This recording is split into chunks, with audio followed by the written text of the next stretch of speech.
오늘의 큐티 말씀은 시편 88편 1절부터 18절입니다. 제목, 숨 막히는 상황 속에서도 하나님께 기도하라.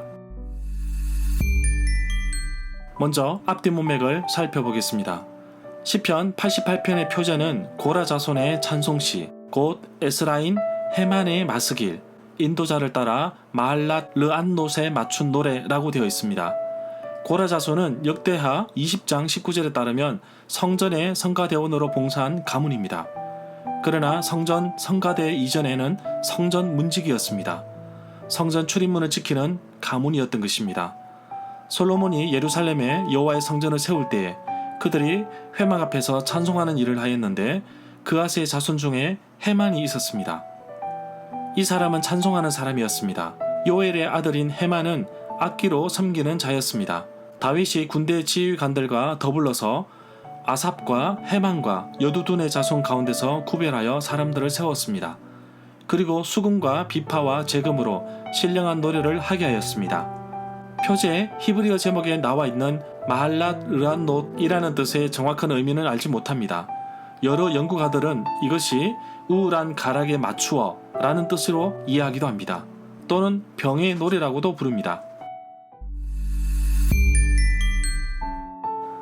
문단을 나눠보겠습니다. 1절부터 7절은 지쳐 죽을 지경입니다. 8절부터 10절은 희망이 없는 삶, 11절부터 18절은 주께 도움을 청합니다. 1절부터 2절에 보면 시인이 밤낮으로 구원의 하나님께 간구하고 기도하는데 바로 하나님께 부르짖는 것 외에는 그 어떠한 방법도 없다는 것을 알고 구원의 하나님께 부르짖습니다. 우리가 구원의 하나님께 기도할 때, 부르짖을 때 우리의 기도를 들어주십니다.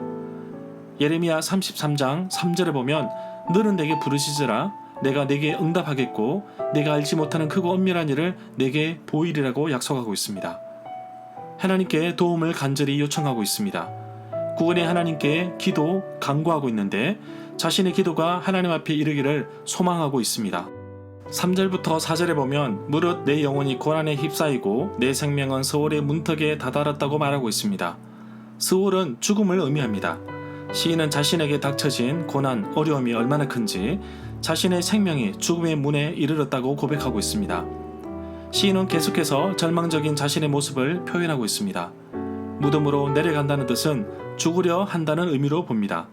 바로 무덤으로 내려가는 자신의 모습이 힘이 없는 용사와 같다면서 자신에게는 아무런 소망, 희망도 없으며 나에게 도움을 줄 사람도 없다고 말하고 있습니다.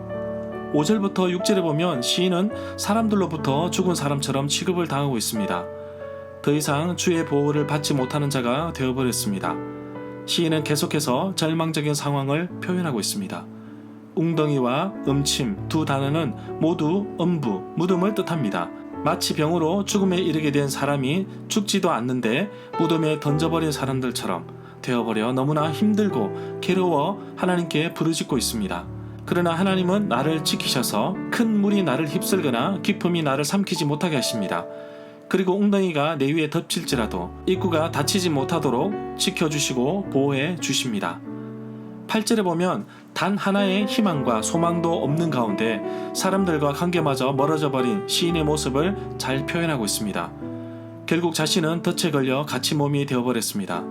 왜 친구들이 자신을 떠났는지 구체적인 설명은 없습니다. 시편 88편 15절을 읽어보면 시인은 어릴 때에 고난을 당하여 죽게 되었다고 말합니다. 아마 죽을 병에 걸렸던 것으로 추정할 수도 있습니다. 9절부터 10절에 보면 시인은 자신에게 오는 고난 때문에 자신의 눈마저 흐려졌는데 시편 6편 7절에서는 근심으로 인하여 자신의 눈마저 쇠하여졌다고 고백하고 있습니다. 고통과 고난이 시인에게 절망을 가져다 주었는데 1절 말씀으로 돌아가면 나의 구원이신 하나님께 부르짖는 것입니다. 시인은 자신에게 닥쳐진 고난과 어려움으로 인해 완전히 희망이 없는 처지에 놓인 것임을 표현하고 있습니다.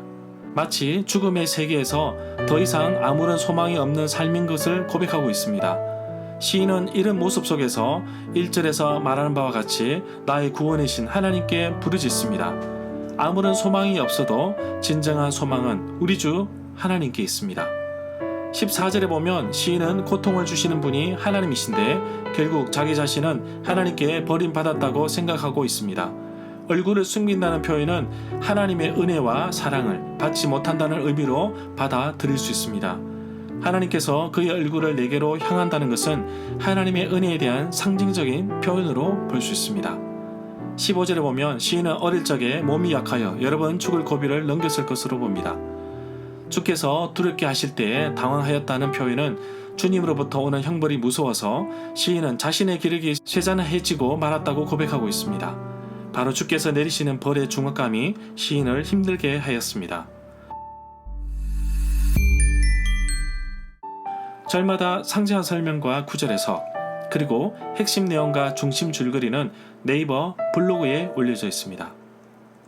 내게 주시는 교훈입니다. 시인이 가장 힘들고 어려울 때 바로 하나님께 나아가 기도하였습니다. 여전히 자신의 환경에 변화가 없지만 끝까지 하나님을 신뢰하고 하나님을 의지합니다. 기도를 멈추지 않습니다. 여전히 캄캄한 흑암 속에서 숨막혀 죽을 것만 같은 상황 속에서도 시인은 더욱더 하나님께 부르짖습니다. 이러한 시인의 모습을 보며 우리는 다 압니다. 힘들고 어렵고 문제가 잘 안 풀리면 기도하면 되고 하나님께 나아가면 된다고 생각합니다. 머릿속에서 생각만 하고 마음으로는 뜨거워지지만 실제로 내 삶에서 주인 되신 하나님을 인정하지 않고 여전히 내가 주인인 것처럼 살아가고 있는 것을 보게 됩니다. 예수님께서 말씀하신 것처럼 자기 십자가를 지고 자기를 부인하고 예수님을 따라야 합니다. 삶에서 어떠한 고난과 어려움이 오더라도 우리가 잊지 말아야 할 것은 그 문제보다 크신 하나님을 찾아야 하며 아무리 기도하지 않아도 사소한 문제가 없다는 사실입니다. 그리고 아무리 큰 문제도 기도하면 해결됩니다. 문제 해결의 열쇠는 바로 나를 가장 잘 아시는 하나님께 있기 때문입니다.